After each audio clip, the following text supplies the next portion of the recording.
The wine dripped from my blouse like blood. Thick, red, silent. For a moment, I couldn't move. Not because of the cold liquid soaking into my skin, but because of the 22 eyes staring at me across Daniel's parents' polished oak table. Eyes that just moments ago were filled with laughter and wedding toasts. Now they held something else. Doubt, pity, contempt. "Jessie!" Rachel hissed, her manicured finger trembling as she pointed at the wallet now resting on the table. "It was in your bag." And just like that, the room went still. The chandelier above flickered once, catching the tension like static in the air. I could feel Sarah's hand tighten around the armrest of her wheelchair beside me. My chest burned, not just from the Cabernet, but from something deeper. Humiliation, disbelief, the sharp sting of betrayal. I hadn't even touched that wallet, but it was there, dangling in her hand, pulled from a tote that sat inches from my chair. How did this happen? 3 years earlier, I couldn't have imagined this moment. Back then, I was just Jessie Carter, a marketing coordinator clawing my way through pitches and product launches in downtown Chicago.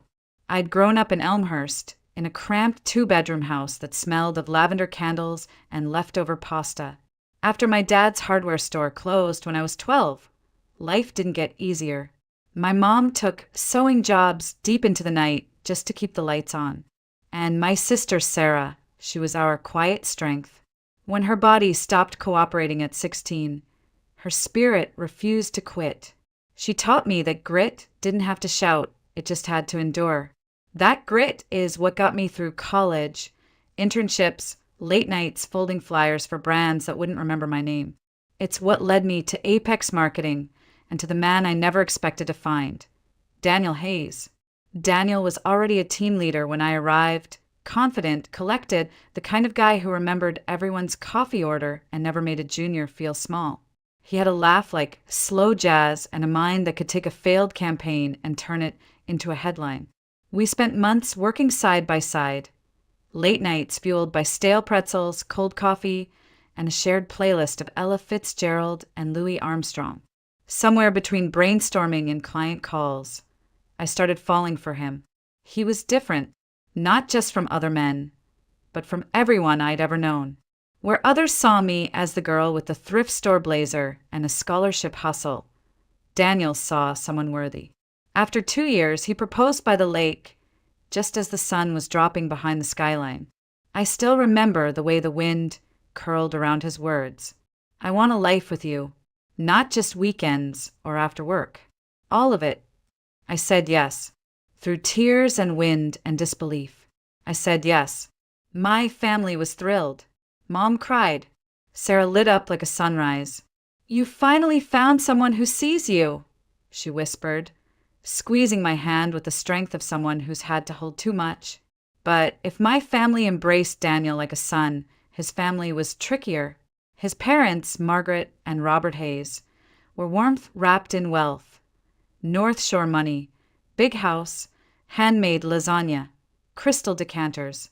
They welcomed me in a way that made me believe I belonged. But Rachel was different. From the first moment we met, she made it clear I was under a microscope. Her eyes scanned me like a resume. Her tone, too polite to call rude, but sharp enough to cut, made my stomach twist. Marketing? Cute. And how exactly do you two split expenses? Her lipstick was perfect. Her smile wasn't. Daniel had warned me. She's complicated. Divorced, entitled, she doesn't really connect with people. I had brushed it off. She was going to be family, right? I imagined movie nights, spa days, inside jokes at Thanksgiving. I was wrong. Still, I tried. I wanted us to work. I wanted the picture-perfect in-laws, the shared recipes, the family holidays. So when Rachel emailed the day after we met, asking to grab lunch, I said yes. Because maybe she just needed time. Maybe I could be the bridge. Maybe.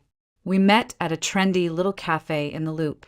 Brick walls, Edison bulbs, the kind of place where people ordered truffle fries without flinching. Rachel arrived 15 minutes late, heels clacking like a metronome of confidence. She kissed the air beside my cheek and ordered lobster rolls with a side of champagne like it was Tuesday brunch at the Ritz. I tried to keep up, ordering something modest, pretending I wasn't doing mental math in my head. The check came. She reached for her bag, frowned, and sighed. "Oh, Jessie, I forgot my wallet. Can you cover me? I'll Venmo you later." Her tone was breezy, effortless, like this wasn't her first time. I smiled and nodded, even as something in my gut twisted. It was one lunch. No big deal. But then there was another, and another. Each time she picked the place. Each time the bill climbed higher. Each time her smile came with a story. Cards left at home, a phone glitch, an awkward moment at the ATM. And each time she promised to pay me back. By the third lunch, my stomach turned when I saw her name in my inbox. "Let's do sushi this week. I found a place with the best uni." There was no mention of the money she owed, just assumption. Entitlement wrapped in casual charm. I confided in Daniel one night as we folded laundry in our apartment. He sighed, rubbing his temples. "That's Rachel. She's always been reckless with money. After the divorce, she blew through her ex's savings. I thought maybe she'd change." "She doesn't even try to hide it," I whispered. "I know," he said gently, "but I don't want to start a war with my sister." So I kept paying. I kept nodding. I kept letting her chip away at me because I didn't want to be the fiancé who made things awkward. I told myself it wasn't worth it, until she pushed further. One rainy Thursday, as I was leaving the office late, I saw her waiting outside the building, umbrella in one hand, perfectly dry despite the storm. "Hey," she called, as if this was casual. "Spot me for dinner? I'm meeting some friends, and I'm short." My chest tightened. "Rachel, you haven't paid me back for the last 3 lunches." She tilted her head, that glossy smirk curling. "Seriously? Jessie, it's just a few bucks. We're family. Don't be so stingy." I froze. My coworkers were walking by. I could feel their glances. My cheeks burned. I was no longer Jessie, the capable marketing coordinator. I was the girl who couldn't afford to stand up for herself. Daniel saw it too. He stepped out of the building, his tone low but firm. "Rachel, either pay her back or stop asking." "Enough." She scoffed, loudly. "Wow, okay. Guess I'm the villain now." She walked off, leaving behind the sting of her words and the fire in my chest. I wanted to cry, not because of the money, but because it brought back all those memories I'd buried. High school friends who stopped inviting me to sleepovers when I couldn't pitch in for takeout. College roommates who called me cheap because I chose work study over nights out. I'd spent years trying to shake off the feeling that I was less than, that I had to apologize for my limits. Rachel dragged that feeling back to the surface with a single smirk. Later that night, Sarah called. I told her everything. The lunches, the street confrontation, the humiliation. She was quiet for a long moment. Then, with her usual clarity, she said, "You've always wanted everyone to get along. But Jessie, some people don't play fair. You can't keep shrinking just to fit their version of family." Her words stuck to me like glue. I'd spent so much of my life tiptoeing around conflict, thinking if I just stayed kind, things would smooth out. But Rachel wasn't a wrinkle. She was a blade. Daniel held me that night, whispering, "She can't ruin us." But even he didn't know what Rachel was capable of. And I was just beginning to understand that kindness without boundaries isn't kindness at all. The wedding planning should have been the happiest time of my life. Cake tastings, venue tours, finding the perfect shade of ivory for the dress I never thought I'd wear. And Daniel, he was a rock. Calm through chaos, steady through stress. Every time I got overwhelmed, he'd reach across the table during a call with the caterer, trace a small circle on my palm, and mouth, "We got this." And in that moment, I believed him. But no matter how many candles I picked or centerpieces I coordinated, I couldn't shake the shadow trailing me. Rachel. After that confrontation outside the office, her invitation stopped, but her resentment didn't. The emails turned passive-aggressive. A photo of a designer gown with a caption, "What Real Brides Wear." A link to a $500 a plate venue with, "Must be nice having that apex salary." Little digs, each one calculated to land just beneath the skin. I didn't reply.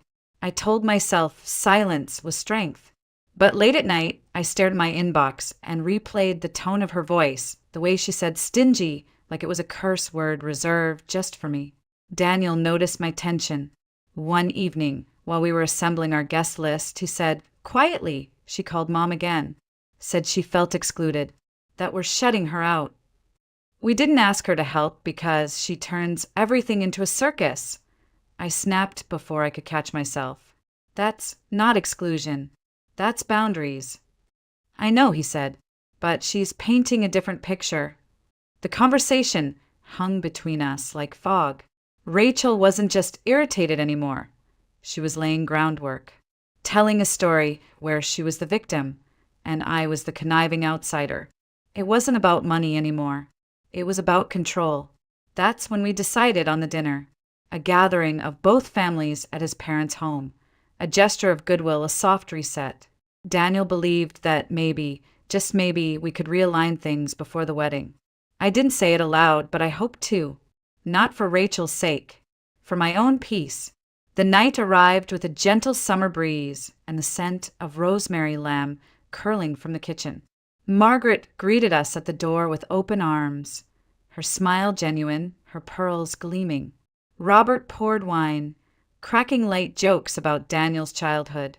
My parents arrived next, followed by Sarah and her husband Mark, their 2 kids dropping drawings into my lap the moment they saw me. For a moment, it was perfect.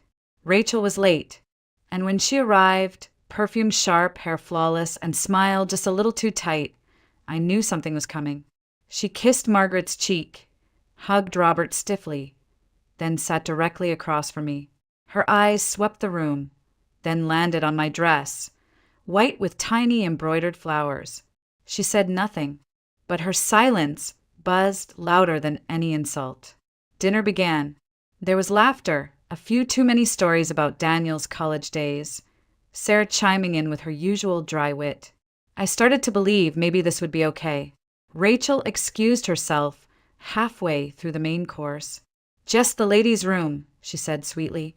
The moment she left, my stomach knotted. A chill ran across the back of my neck. Minutes passed. Then she returned, face pale, voice trembling, though her eyes were anything but innocent. "My wallet," she gasped, scanning the table. "It's gone." The room paused. Forks stilled. Eyes turned. Before anyone could speak, Rachel rounded the table, reached down beside me, and yanked up a soft canvas bag, the one I'd brought, resting quietly by my chair. "This!" she shrieked, reaching inside. "It was in here." She pulled out a sleek leather wallet and held it aloft like a trophy, like proof of every story she'd spun. I couldn't breathe. Every sound vanished. The clink of silverware, the ticking of the grandfather clock, the soft breath of Sarah beside me. Rachel's eyes locked onto mine. "You thief," she spat. And then, without warning, she grabbed her wine glass and hurled its contents across the table, straight into my lap. The red soaked through the fabric like a wound. Gasps echoed around the room. I sat frozen, drenched, humiliated, shaking with disbelief. Rachel stood tall, chin high, breathing hard. This is what happens when you mess with family. And just like that, the silence shattered. The wine clung to my skin like shame, warm, acidic, and redder than any humiliation I'd ever known. My hands trembled in my lap, the fabric of my dress dripping onto the hardwood floor beneath me. For a beat, no one moved. Not a breath, not a word. Only the faint hiss of the air vent overhead dared to break the silence. Rachel stood above me, one hand still clenched around the glass, the other holding her wallet like a weapon. Her chest rose and fell in triumphant fury. She had it. It was in her bag. Ask anyone. I looked up and saw Daniel's face, blanched, eyes narrowed, jaw locked. Sarah beside me didn't move, but I could feel the current running through her body like a live wire. Mark shifted uncomfortably. My parents stared at me in disbelief, their forks frozen midair. My throat burned. I wanted to speak, to defend myself, but the words tangled, caught between rage and the bitter sting of déjà vu. How many times had I been here before? Back in high school, when my classmates accused me of stealing a bracelet someone else had lost. In college, when a roommate's missing $20 bill turned into whispered rumors. Always me. Always the one who didn't fit in enough to be believed. But before I could speak, a calm voice sliced through the tension. "That's my bag." Everyone turned. Slowly, Sarah sat taller, her hands resting firmly on her wheelchair. Her eyes, clear, focused, razor-sharp, never left Rachel's. Rachel's brow furrowed. "What?" "You took that wallet out of my bag," Sarah said again, voice unwavering. "Not Jesse's." Rachel blinked. Her composure cracked for just a second, a flicker of confusion darting across her face before being buried beneath indignation. "You're covering for her." "No," Sarah said, leaning slightly forward. "You walked in tonight and greeted me first, remember? You reached down, said, 'Love the color of your purse.' You sat next to me, not Jesse, and I watched you nudge my bag further under the table with your foot when you thought no one noticed." The room was ice. Rachel's eyes darted around, searching for an ally, but none came. "You didn't know it was mine, did you?" Sarah's tone softened, but it was lethal in its clarity. "You assumed it belonged to Jesse, because you never looked closely, because you never really see anyone unless they threaten your reflection." Daniel stood. His chair scraped against the floor, sharp and sudden. His voice thundered in the quiet. "She's done this before." Rachel's mouth parted, but no sound came. "She's lied about Jesse for months. Told me she was after my money. Said she wasn't good enough for our family. She's been trying to sabotage our engagement from the moment it started." "Daniel," Rachel began, voice cracking. He didn't stop. "I didn't tell Jessie because I didn't want to hurt her. But I should have. You crossed a line tonight." Margaret gasped, her hand flying to her chest. Robert's face turned to stone. My parents sat frozen, eyes wide with the dawning realization that something much darker had been simmering beneath the surface. Sarah's tone hardened. "You're 34 years old, Rachel, and you act like a child throwing tantrums when someone else gets attention." Rachel's eyes welled, but they weren't tears of remorse. They were fury. "You're all ganging up on me," she snapped, her voice pitched high, too thin to carry the weight of the moment. "She's been manipulating all of you. You think Jessie's some innocent little. You threw wine at her," Sarah cut in, calm as ever. "In front of everyone. That's not manipulation. That's desperation." Rachel looked to Margaret, but her mother's eyes were glassy with tears. "I raised you better than this," Margaret whispered. Robert simply shook his head. Unbelievable. I stood slowly, the fabric of my dress sticking to my legs, wine dripping from my fingertips. My voice, when it came, was quiet, but it didn't waver. "I tried to be your sister. I paid for your lunches. I looked the other way when you called me names. But this," I looked down at the red stain blooming across my torso. "This is unforgivable." Rachel's face twisted, and she took a step back. "You'll regret this," she spat, venom rising. "No," Daniel said, stepping between us. "You will." Rachel turned on her heel and stormed out, the door slamming behind her like a final verdict. The sound echoed through the dining room, bouncing off the chandelier, the walls, our stunned expressions. Then silence. I stood there, soaked in wine and adrenaline, but no longer afraid. Not of her. Not of what people thought. Sarah reached for my hand, her palm warm against mine. Daniel whispered, "I'm sorry. I should have stopped her sooner." And for the first time that night, I smiled. The wine dried into my dress like a warning, but the sting of it had dulled. What remained wasn't shame. It was something fiercer, clean, like the moment after a storm when everything smells sharper, more honest. We sat in silence for a long while after Rachel left. No one knew what to say, or maybe everyone did. But no one wanted to be the first. Margaret reached for a napkin and gently blotted the front of my dress, her hands trembling. "Jessie," she whispered, "I'm so sorry." "We had no idea," Robert nodded, his jaw tight. "We always treated Rachel and Daniel equally. Or at least, we thought we did. But she's always wanted more." Sarah's hand stayed in mine, her grip steady, anchoring me even as the room shifted around us. Later that night, after the guests had gone home and the wine had stopped staining my skin, but not my memory, Daniel and I sat curled on the couch in his parents' den. The air was thick, with everything left unsaid. "I should have told you," he said finally. His voice was low, filled with a weight that wasn't guilt so much as sorrow.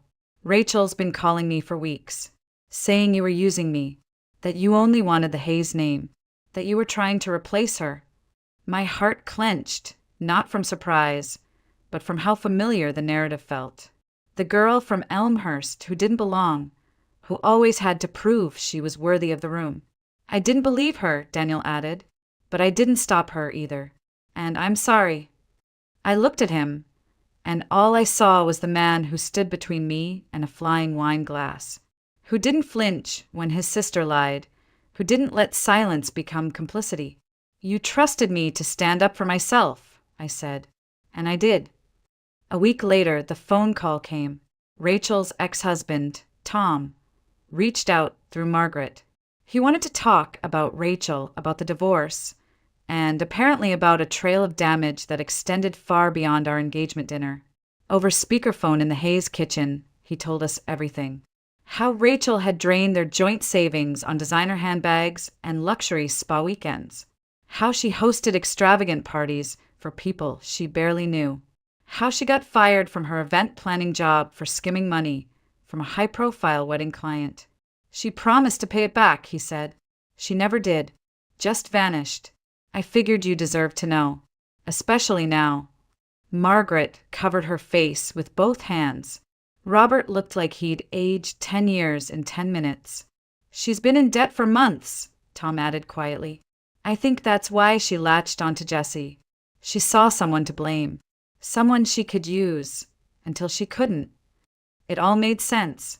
The lunches, the casual demands, the escalating hostility when I didn't fold. She's not just manipulative," I said aloud. "She's desperate." Margaret nodded. "And we've enabled her for far too long." In the days that followed, the Hayes family did something I didn't expect. They didn't sweep it under the rug. They didn't tell me to forgive and forget.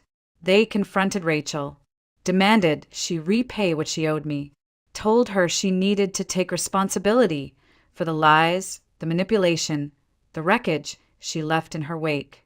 And when she refused, when she blamed everyone but herself, when she called me names again and accused Daniel of turning on his real family, they made a choice. They cut her off. "We'll always love her," Robert said to me that night, his voice heavy. "But we won't let her hurt you. Or anyone else. Not anymore." A part of me ached hearing that. Families aren't supposed to break. Sisters aren't supposed to scheme. But Sarah's words echoed in my mind like a bell. Protect your peace. Rachel's chaos wasn't my inheritance. It wasn't mine to carry or mend or absorb. I wasn't the poor girl anymore, trying to earn a seat at someone else's table. I had my own now, and the people seated around it loved me because of who I was, not what I could give, not what I could tolerate, but because of the strength I had found in simply standing my ground. Weeks passed. The memory of the dinner faded from headlines in our family's minds, but not from mine. The stain on my engagement dress never fully came out, not from the delicate fabric, and not from the part of me that used to freeze in the face of confrontation.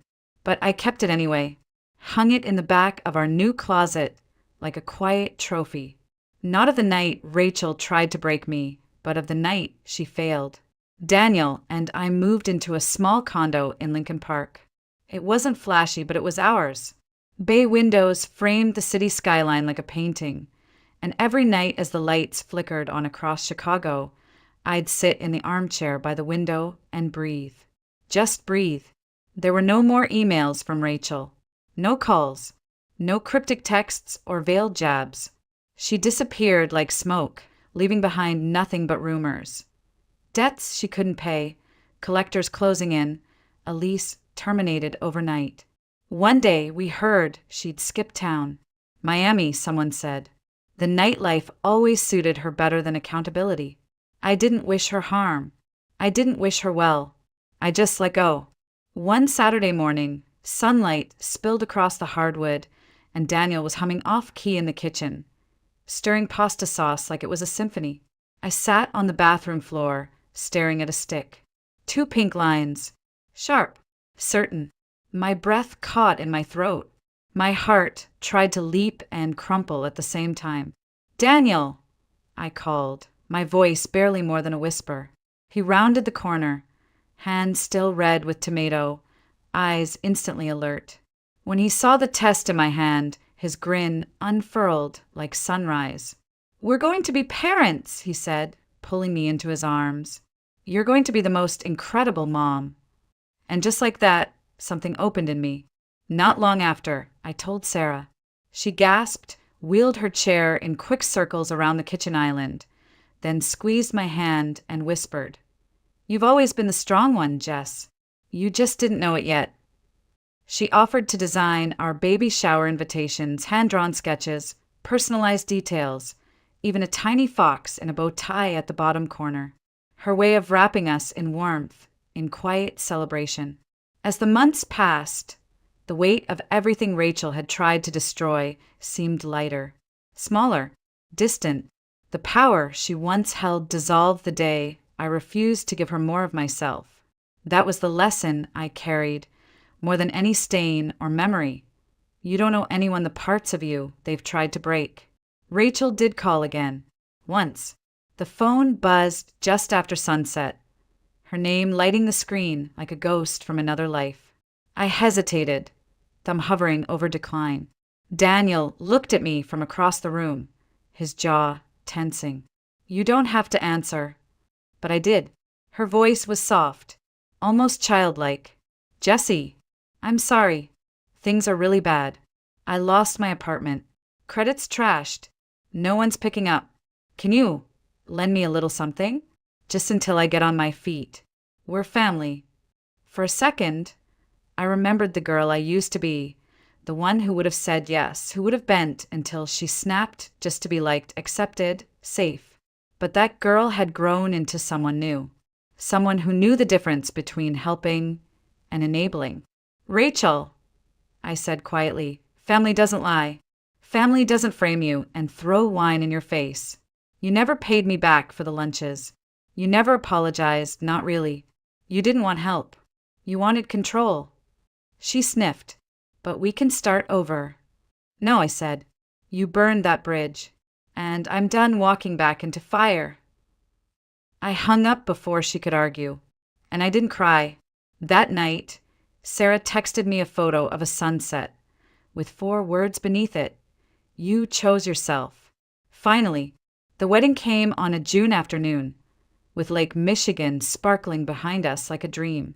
Sarah rolled down the aisle beside me, her hand in mine, whispering, "You're stunning. No wine stains today." We both laughed. Daniel waited beneath a canopy of white linen, his eyes locked on mine, steady and sure. There was no Rachel, no fear, just friends, family, and the man who saw me long before I ever saw myself. As I read my vows, I felt the baby flutter for the first time. A spark of life beneath my hand. A sign. We were building something real. That night, in our condo, Daniel kissed the swell of my belly and whispered, "This is the life we chose, the one we protected." And as I sat once more by the window, watching the city glow, I knew this truth. I wasn't the girl from Elmhurst anymore. I was Jessie Carter, future mother, wife, sister, fighter, and I had finally found peace.